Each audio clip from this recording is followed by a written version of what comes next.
मंशा यही है कि अपने आप को बड़ा भाई दिखाना, अपने आप को हकीकत तो यही है कि 90 के दशक से लेकर और आज तक पिछले 35 साल में राष्ट्रीय जनता दल जिन्होंने कांग्रेस को सत्ता से बाहर किया, जिनके खिलाफ आदरणीय लालू प्रसाद यादव जी ने मुहिम छेड़कर बिहार में अपना सत्ता काबिज किए, वैसे व्यक्ति के गोद में बैठकर अपनी राजनीतिक अस्तित्व को पिछले 35 साल में ढूंढती रही है कांग्रेस। और आज तो ये तो बिहार की जनता खूब समझ रही है कि आखिर किस वजह से यहाँ पर वर्किंग कमेटी की बैठक की गई है। लेकिन मैं आपको एक नरोत्तम भाई एक चीज़ बता दूं कि इसकी बेचैनी और इसकी खलबलाहट राष्ट्रीय जनता दल और महागठबंधन के अंदर में है। हम लोगों को इससे कुछ लेना देना नहीं। वापसी करना चाहती है। अब तेलंगाना में तो सरकार बनाकर बिहारियों को शर्मिंदा वहाँ की बिहारियों को गाली तो दिलवा ही रहे ना। सरकार बना के पावर में आने के बाद वो बिहारी अस्मिता का, बिहारी सम्मान का कितना रक्षा कर पाते हैं राहुल गांधी जी अपने अलग अलग स्टेट में जहां उनकी शासित राज्य है, उनके मुख्यमंत्री ने समय समय पर परिलक्षित किया है अपनी कैरेक्टर को। और अगर बेचैनी है कांग्रेस को अगर ये सब करने की, तो आमंत्रण हम देते हैं कि अकेले चुनाव लड़िए। अकेले इकलौती पार्टी है, आप देश की सबसे बड़ी पार्टी है, सबसे पुरानी पार्टी आप रहे हैं। एलजेपीआर के प्रवक्ता रंजन सिंह हमारे साथ है। कांग्रेस की आज 5 घंटे की मैराथन सीडब्ल्यूसी की बैठक हुई है। आज़ादी के बाद ये बिहार में पहली बैठक है। चुनाव से पूर्व कैसे देख रहे हैं इसको? देखिए, तो सोचने का विषय है कि आज़ादी जिस पार्टी का जन्म ब्रिटेन में हुआ हो और जिसका थॉट इम्पोर्टेड हो, और आज भी अपने एजेंडा को चलाने के लिए आदरणीय राहुल गांधी जी विदेश जाते हैं, वहाँ भारत तोरो गैंग के साथ बैठ के अपना एजेंडा तैयार करते हैं और भारत के धरती पर लाकर उस एजेंडा को चलाते हैं। तो ये तो बिहार की जनता खूब समझ रही है कि आखिर किस वजह से यहाँ पर वर्किंग कमेटी की बैठक की गई है। लेकिन मैं आपको एक नरोत्तम भाई एक चीज़ बता दूं कि इसकी बेचैनी और इसकी खलबलाहट राष्ट्रीय जनता दल और महागठबंधन के अंदर में है। हम लोगों को इससे कुछ लेना देना नहीं है। वो वर्किंग कमेटी का बैठक कहीं भी करें, हमें कुछ दिक्कत नहीं है।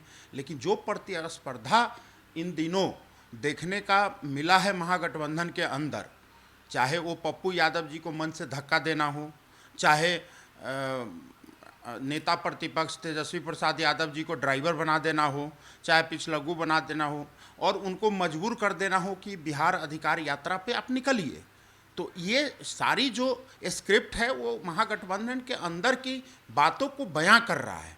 तो ये तो चलिए, ये लोकतांत्रिक अधिकार है, किसी भी पार्टी को देश में कहीं भी जाकर बैठक कर सकते हैं, उसके लिए शुभकामना है। लेकिन जिस मंशा के तहत किया जा रहा है, प्रश्न तो इस पे उठता है। मंशा क्या है उनका?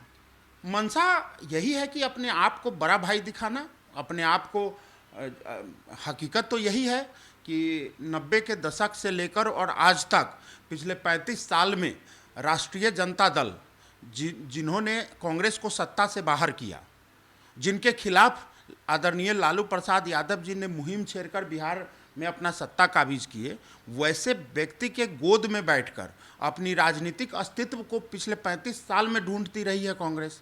और आज ऐसी परिस्थिति क्या हुई कि अब उनको मोह भंग हो रहा है। आदरणीय तेजस्वी प्रसाद यादव जी को वो नेता नहीं मानने को तैयार है, मुख्यमंत्री का चेहरा नहीं मानने को तैयार है, जननायक जरूर बना दिया। लेकिन ये समझना पड़ेगा इनकी मंशा को कि किस मंशा के साथ है। लेकिन बिहार की जनता बहुत होशियार है, वो हम लोग के एनडीए की सरकार जो विकास की रफ्तार है उसी रफ्तार पर चलने के लिए है तैयार। कांग्रेस नेताओं की तरफ से बैठक खत्म होते ही ऐलान किया गया है कि तेलंगाना में जैसे 2 महीने पूर्व सीडब्ल्यूसी की बैठक हुई थी, वैसे ही बिहार में ये बैठक हुई है और सरकार बन जाएंगी। तेलंगाना में भी सरकार बन गई थी।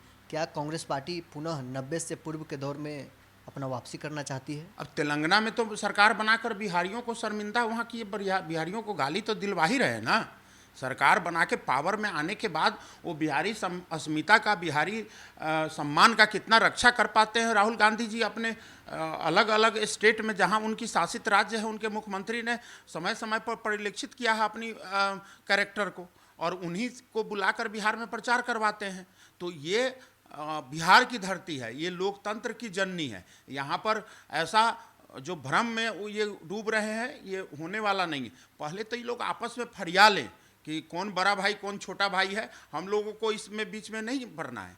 वो लोग आपस में फरिया लेंगे, मुख्यमंत्री का वो चेहरा बना ले और उसके बाद बात करें।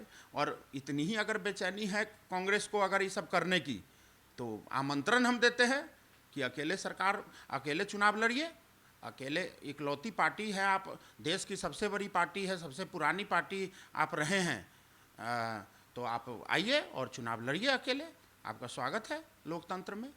राहुल गांधी और तेजस्वी यादव कभी एक सामाजिक कार्यक्रम में हैं। तेजस्वी यादव ने वहां आपके नेता केंद्रीय मंत्री चिराग पासवान और जीतनराम मांझी को टारगेट करते हुए कहा है कि ये लोग सिर्फ अपने लाभ के लिए केंद्र में मंत्री हैं, अपने समाज के विरोधी हैं।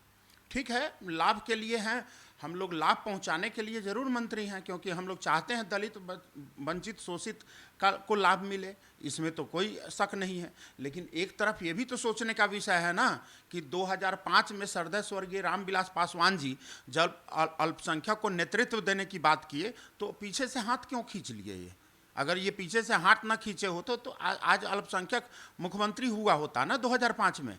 मैं कहता हूं कि इन्होंने मुस्लिम वोट को सिर्फ बैंक बनाकर एमओआई समीकरण लेकर चलने लगे हैं।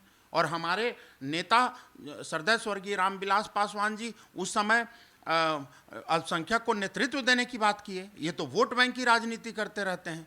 और हमारे नेता का भी एमओआई समीकरण है जो महिला और युवा की है। जात पात धर्म मजहब को छोड़कर हम लोग राजनीति करते हैं। हम लोग चाहते हैं कि भाई अमीरी और गरीबी होता है, हम लोगों को पता है कि शिक्षा और अशिक्षा होता है, हम लोगों को पता है कि भाई महिला और युवा होता है। हम लोग इस तरह के नैरेटिव में राजनीति करते हैं। ये मुस्लिम और यादव की राजनीति करते हैं, जो मुस्लिम और यादव समाज को हमेशा ठगने का प्रयास किया, वोट बैंक की तरह इस्तेमाल करने का प्रयास किया है। और चलिए, उस समय तो मुख्यमंत्री के चेहरा की बात थी, अभी जो प्रदेश अध्यक्ष बनाने की बात हुई थी राष्ट्रीय जनता दल बनाया गया, वो इम्पोर्टेड नेता को अपना पार्टी का प्रदेश अध्यक्ष बना दिया। वो तो इंटरनल डिसीजन था उनका। तो जब जरा सोचिए, इंटरनल डिसीजन में भी वो अल्पसंख्यक को आगे नहीं बढ़ा सकते हैं, तो इनकी मानसिकता को समझा जा सकता है कि अल्पसंख्यक को सिर्फ वोट बैंक बना के इस्तेमाल करना चाहते हैं।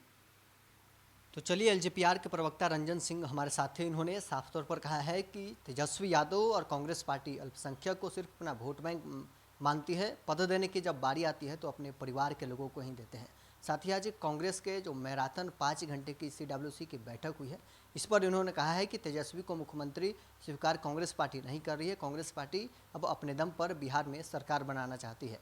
बहरहाल, इस पर इतना ही। आप बने रहे न्यूज़ प्रोडक्शन के साथ।